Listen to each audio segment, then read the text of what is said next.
আসসালামু আলাইকুম। অনেক স্টুডেন্ট ইমেইল করেছো বা কমেন্টে জানতে চেয়েছো আইএলটিএস রিলেটেড ভিডিও তৈরি করার জন্য। আজকে আমার সাথে আছে নাজমিন মিম, যে আইএলটিএস এক্সাম দিয়েছে। যেহেতু সে পার্টিসিপেট করেছে এক্সামে, সে যদি তার জার্নিটা শেয়ার করে, তোমরাও আইএলটিএস রিলেটেড কিছু ধারণা পাবে। Share your learning journey.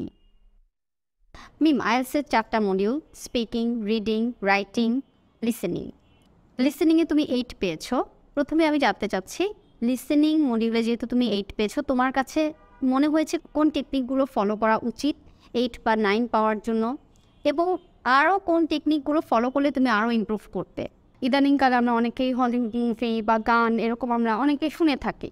তো সেটার ক্ষেত্রেও দেখা যায় যে লিসেনিংয়ের ক্ষেত্রে আমার অনেকটা হেল্পফুল হয়েছে, যে ইংলিশ যেই উচ্চারণগুলো তারা বলছে সেটা অনেকটা আয়ত্ত করে নিতে আমার কিছুটা খুব একটা বেগ পেতে হয়নি।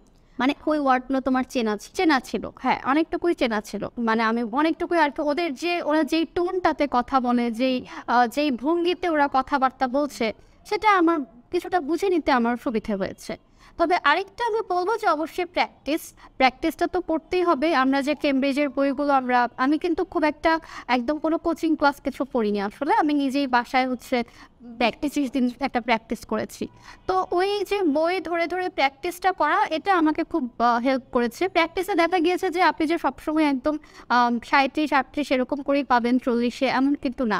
কখনো হয়তো আমি খুব কম পাচ্ছি, যেই জায়গাটাতে কম পাচ্ছি সেটাই আমি বারবার করে আবার শুনছি, আবার প্র্যাকটিস করছি। তুমি যেহেতু বাসায় প্র্যাকটিস করেছো, আমি জানতে চাই তুমি কত সময় দিয়েছো, কতক্ষণ বাসায় প্র্যাকটিস করেছো প্রতিদিন? আচ্ছা, লিসেনিংটা যেহেতু এমনিতেই 1 ঘন্টার একটা মানে 1 ঘন্টার একটা পরীক্ষায় থাকে, তো আমি বাসাতে গিয়ে প্রতিদিন আমি 2টা টেস্ট, 2 ঘন্টার জন্য একটা লিসেনিং টেস্ট আমি দিতাম। প্রতিদিন যে দিতাম এমন না, দেখা যেত অনেক সময় হয়তো আমি একটু বোর্ড হয়ে যেতাম, পড়তে পড়তে এক ধরনের একঘেয়েমি চলে আসতো, তো একটু গ্যাপ দিয়ে করতাম।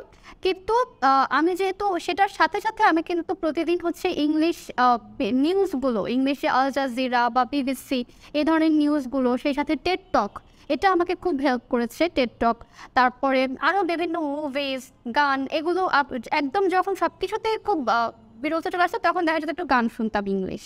তো সারাক্ষণ ওই ইংলিশ শোনাটা কাজে মানে রাখতে হবে, ইংলিশ শোনার যে প্র্যাকটিসটা এটা রাখতে হবে। তাহলে আমি মনে করি যে আপনার যেহেতু আপনি সারাক্ষণ একটা ইংলিশ আপনি চারপাশে শুনছেন, ইংলিশ গানগুলো, মুভিগুলো এগুলো দেখছেন আপনি, তাহলেও মাথায় অনেকটুকু চলে আসে আসলে। আর যখন তুমি এক্সামে বসেছো, তখন তোমার কাছে জিনিসটা কি টাফ মনে হয়েছে? কোয়েশ্চেনের সাথে যেই লিসেনিং রেকর্ডিংটা শোনানো হয়েছে তার সাথে ম্যাচ করে লিখতে, এই ব্যাপারে তোমার সাজেশন কি? আচ্ছা, এই ব্যাপারে একটা মিসকনসেপশন অনেকেরই থাকে, যে সবাই বলেন আইএলটিএসের যে অডিওটা শোনানো হয় সেটা গিয়ে অনেকটুকুই খুব তাড়াতাড়ি নাকি তারা যায়, বা তাদের উচ্চারণটা অনেকে বুঝতে পারে না, এরকম একটা মিসকনসেপশন থাকে। তো আমি বলবো যে এটা তারা কিন্তু খুব ধীরে সুস্থে কিন্তু বলে আসলে কথাগুলো, এতটাও কিন্তু মানে খুব ফাস্ট কিন্তু তারা যায় না। কিন্তু মেইন যেটা আপনার মানে কাজ করতে হবে সেটা হচ্ছে ফোকাস। আপনি যদি একটা অডিওর যে ওয়ার্ডটা, আপনি যদি সেটা শুনে আপনি কোনোভাবে একটা কোয়েশ্চেন যদি আপনি মিস করে ফেলেন, তাহলে ওই যে আপনার প্রথম কোয়েশ্চেনটা মিস হয়ে গেল, আপনি কিন্তু খুব নার্ভাস হয়ে পরবর্তী কোয়েশ্চেনগুলো আপনার মিস হয়ে যাওয়ার একটা সম্ভাবনা থেকে যায়। তাহলে নার্ভাসনেসটা আসলে থাকা যাবে না। আপনি যদি একটা মিসও হয়ে যায়, আপনি সেটা মিস হয়ে গেল, আপনি সেটাকে আর দেখবেন না, আপনি পরের গুলোকে এগিয়ে যেতে হবে। হ্যাঁ, এগিয়ে যেতে হবে আপনাকে। আর এই তো আপনার ফোকাসটা আপনি ধরে রাখাটা খুব একটা কঠিন ব্যাপার। আর তবুও আমি বলবো যে লিসেনিংটা একদম প্রথমেই, যেহেতু মডিউলের মধ্যে লিসেনিংটা প্রথমে হয় আইএলটিএস, তো এজন্য ফোকাসটা তখনও তার থাকে।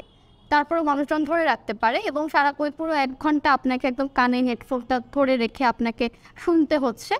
এটা আপনার একদম মনোযোগটা আপনার খুব ধরে রাখতে হবে, একদম 1 থেকে 40 পর্যন্ত। এখানে স্টুডেন্টরা পেন্সিল ব্যবহার করবে না কলম? আচ্ছা, এই লিসেনিং এবং রিডিং দুটো মডিউলেই একদমই পেন্সিল ইউজ করতে হবে, এবং পরীক্ষার হলেই আপনাকে আপনার কলমটা আসলে ডেস্ক থেকে নিয়ে যাবে, বলবে যে না, আপনি কলম ইউজ করতে পারবেন না। আপনি যদি খুব ফাস্ট হয়ে থাকেন লেখালেখির ব্যাপারে এবং শোনার ব্যাপারে, তাহলে আপনি কোয়েশ্চেনের অ্যান্সারটা না লিখে আপনি সরাসরি কিন্তু যে অ্যান্সার শিটেই অ্যান্সারটা লিখতে পারেন। আমি যেটা করেছি, আমি কিন্তু সরাসরি অ্যান্সারগুলো অ্যান্সার শিটেই তুলে ফেলেছি। তাহলে আমার এই যে এক্সট্রা, অনেকেই বলে আর কি যে এক্সট্রা একটা 10 মিনিট আপনি পাবেন যে কোয়েশ্চেন থেকে অ্যান্সারগুলো অ্যান্সার শিটে ট্রান্সফার করার, কিন্তু আমি আর সেটা করিনি। আমি সরাসরি সব টাইমটা সেভ হয়েছে, বরং আমি আবার আরেকটু রিভাইজ দিতে পেরেছি যে দেখি যে কোনটা আমার স্পেলিংটা কারেক্ট হলো কিনা বা অন্য কিছু আমার ঠিকঠাক মতো লিখলাম কিনা, ওটা আমি আরেকটু দেখতে পেরেছি। কিন্তু তারপরও আপনার যদি মনে হয় যে না, আপনি পরের প্রশ্নগুলো আপনি ধরতে পারছেন না, একটু আপনার কাছে হার্ড লাগছে, তাহলে আপনি আবার কোয়েশ্চেনেও টুকটাক মার্ক করতে পারেন।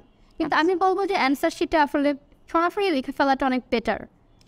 তার মানে যারা বুঝতে পেরেছে সে কনফার্ম আনসারটা একদম আনসার লিখে ফেললে তার টাইমটা সেভ হবে।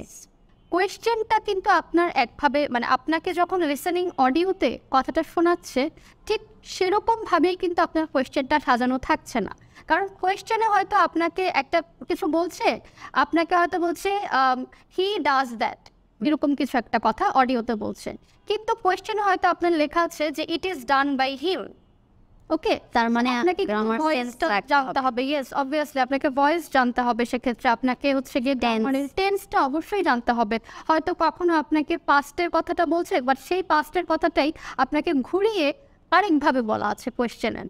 সো এটা আপনাকে অবশ্যই গ্রামারটা খুব, যাদের বেসিক একটা ভালো আইডিয়া আছে, আমি মনে করি তাদের ক্ষেত্রে লিসে 8-9 পাওয়াটা একেবারেই সহজ ইনশাল্লাহ। এটাই হলো তোমার সাজেশন। সেই সাথে প্রতিদিন প্র্যাকটিস করতে হবে। অ্যাটলিস্ট 2 ঘন্টা প্র্যাকটিস করলে লিসেনিংটাতে অনেক ইমপ্রুভ করা যায়। আজকে আমরা লিসেনিং ইমপ্রুভ করার জন্য কিছু সাজেশন পেলাম, তো তোমরা এভাবে প্র্যাকটিস করতে পারো। পরের লেসনগুলোতে আমরা অন্যান্য মডিউল নিয়ে কথা বলবো। Thanks for watching. আসসালামু আলাইকুম।